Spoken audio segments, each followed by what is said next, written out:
సప్తగిరి గారి గురించి మనందరికీ తెలిసిందే కదా. మన ఇండస్ట్రీలో వన్ ఆఫ్ ద బెస్ట్ కమెడియన్గా ఆయన మంచి పేరైతే తెచ్చుకున్నారనమాట.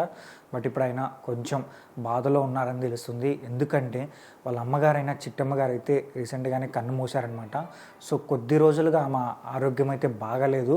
సో హాస్పిటల్ బెంగళూరులో ఉన్న ఒక పెద్ద హాస్పిటల్లో అయితే ట్రీట్మెంట్ అయితే తీసుకుంటూ ఉన్నారు. సో రీసెంట్గానే ఆ ట్రీట్మెంట్ కొంచెం సహకరించగా ఆమె అయితే కన్ను మూశారని తెలిసిందనమాట. దీని గురించి సప్తగిరి గారు అయితే మాత్రం ఎక్స్లో పోస్ట్ పెట్టారు.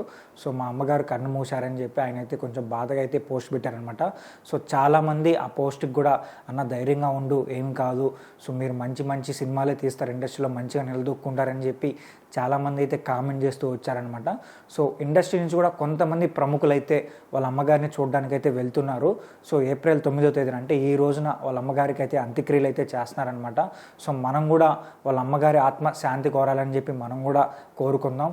సో అలానే సప్తగిరి గారి గురించి మనందరికీ తెలిసిందే అనమాట. పరుగు సినిమాతో అయితే ఇండస్ట్రీకి వచ్చారు. ఆ సినిమాలో ఆయన యాక్టింగ్ అనేది చాలా అంటే చాలా బాగుంటుంది. ఇప్పటికీ ఆయన సీన్స్ మనం రిపీట్గా చూసినా కూడా చాలా నవ్వుకుంటాం అనమాట.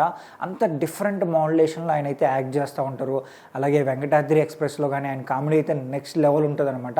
ఇంకా ప్రేమ కథా చిత్రం అయితే మాత్రం ఆ సినిమా హిట్ అయిందంటే మాత్రం అది ఓన్లీ సప్తగిరి గారి కామెడీ వల్లే అని చెప్పాలన్నమాట. అంత బాగా యాక్ట్ చేశారు ఆ సినిమాలో.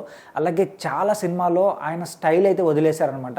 ఇప్పటికీ మనం ఆ సినిమాలతో రిపీట్గా చూస్తున్నామంటే అది కేవలం సప్తగిరి గారి కామెడీ వల్లే అని చెప్పాలని. సో ఇప్పుడు కూడా రీసెంట్గానే ఆయన ఒక సినిమాతో అయితే ఎంట్రీ ఇచ్చారు. లైక్ పెళ్ళిగాని ప్రసాద్ అని చెప్పి ఒక సినిమాతో అయితే వచ్చారనమాట.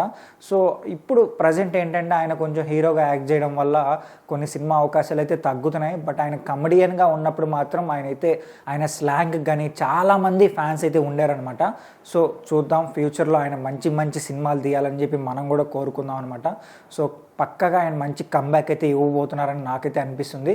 సో దీనిపైన మీరేమనుకుంటున్నారు కూడా కింద కామెంట్ చేసి చెప్పండి. అలాగే ఈ వీడియో నచ్చితే మా ఛానల్ సబ్స్క్రైబ్ చేసుకోండి. ఇలాంటి మోర్ ఇంట్రెస్టింగ్ వీడియోస్తో నేను మీ ముందుకు వచ్చేస్తాను.